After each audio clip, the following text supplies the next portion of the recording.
Hi friends, అందరూ బాగున్నారా? ఈరోజైతే చాలా యూస్ఫుల్ ఇన్ఫర్మేషన్‌తో మీ ముందుకొచ్చానండి ఈ వీడియోలో. క్యాస్ట్ ఐరన్ తవా సీజనింగ్ ప్రాసెస్ అనేది చెప్పబోతున్నానండి. వీడియో మొత్తం స్కిప్ చేయకుండా తప్పకుండా చూడండి. అయితే అందరూ క్యాస్ట్ ఐరన్‌కే ప్రిఫర్ చేస్తున్నారు కాబట్టి నేను కూడా రీసెంట్‌గానే క్యాస్ట్ ఐరన్ ప్రెస్టీజ్‌లో అయితే తీసుకున్నానండి. ప్రెస్టీజ్ కంపెనీలో క్యాస్ట్ ఐరన్ తవా అనేది పర్చేస్ చేశాను.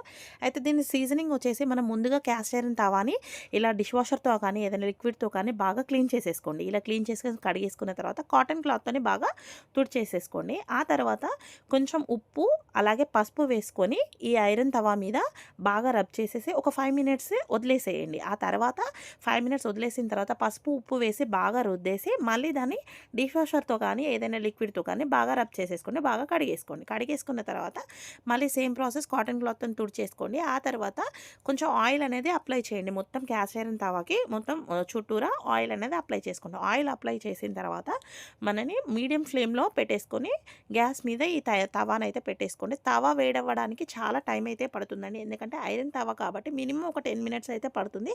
అలా అని చెప్పి హై ఫ్లేమ్‌లో మాత్రం ప్యాన్‌ని పెట్టకండి. అస్సలు తవాని హై ఫ్లేమ్‌లో పెట్టకండి. ఎందుకంటే తవా అనేది వేడెక్కుతుంది, బాగా మాడిపోతుంది. బట్ సీజనింగ్ అయితే అవ్వదు. సో, చాలా సిమ్‌లో పెట్టేసి మనని తవా అనేది గ్యాస్ మీద పెట్టేసేయండి. ఆ తర్వాత ఆయిల్ వేసేసుకొని ఆనియన్స్ కట్ చేసుకోండి. ఒక 1 ఆర్ 2 ఆనియన్స్, పెద్ద ఆనియన్స్ కట్ చేసుకొని ఇలా బాగా రోస్ట్ చేసుకోండి.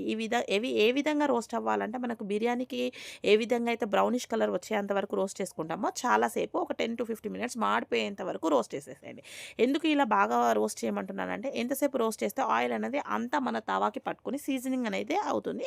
ఆ తర్వాత రోస్ట్ చేసిన తర్వాత తవాని బాగా క్లీన్ చేసేసుకోండి. కొంచెం ఆయిల్ వేసేసుకోండి. ఎట్ ఏ టైం వాటర్ అనేది పోసి కొంచెం కాటన్ క్లాత్తో కానీ టిష్యూతో కానీ మొత్తం క్లీన్ చేసుకోండి.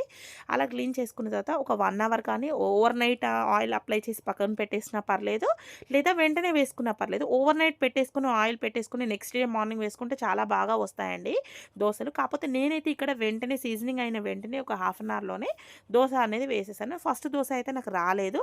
ఒక 1 ఆర్ 2 దోసెస్ వేస్ట్ అయినాయి. ఆ తర్వాత థర్డ్ దోస నుండి చాలా బాగా వచ్చాయి. బ్యాటర్ ఇలా యూజ్ చేసేసుకొని ఒక్కొక్క దోసగా వేసుకొని తీస్తున్నాను చూడండి ఎంత బాగా వచ్చాయో. ఆ తర్వాత దోసలన్నీ మా వారికైతే వేసిచ్చాను, తిన్నారు. చాలా బాగా వచ్చాయండి. సీజనింగ్ చేసిన తర్వాత క్యాస్ట్ ఐరన్‌ని యూజ్ చేసుకోవాలి. వితౌట్ సీజనింగ్ అనేది క్యాస్ట్ ఐరన్ యూజ్ చేస్తే మనకు దోసలైతే రావు. ఇలా సింపుల్ ప్రాసెస్‌లో చేసేసుకుంటే ఈజీగా దోసలైతే వస్తాయండి. మీరు ఏ విధంగా సీజనింగ్ చేస్తారో తప్పకుండా ఒక కామెంట్ అయితే చేయండి. వీడియో గనుక నచ్చినట్టయితే లైక్ చేయండి. అలాగే ఇంకా ఎవరైనా స్మార్ట్ ఫ్యామిలీ వ్లాగ్స్ సబ్స్క్రైబ్ చేసుకోకపోతే సబ్స్క్రైబ్ చేసుకోండి ఫ్రెండ్స్. వీడియో గనుక నచ్చినట్టయితే ఒక చిన్న లైక్ వేయండి. అలాగే కామెంట్ చేయండి ఫ్రెండ్స్. Thank you friends.